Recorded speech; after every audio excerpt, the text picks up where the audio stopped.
Sometimes on DIY,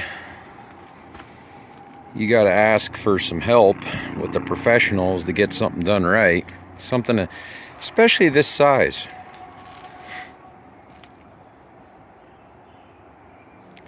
So, this next part of the video here, you'll see some of this setting this up and getting ready for, obviously, a new roof.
What you just saw was some of the setup of getting these brand new trusses set up on my shop roof. We had rubber up here, that is now gone, and we now have set up for a very good roof. Next video I'll show you the final touches on it. So sometimes just in DIY you have to get some professional help, but you know, sometimes in understanding what it takes to do something right and learning in DIY will help you understand what a professional goes through to get to a point like this. And I thank these guys a lot.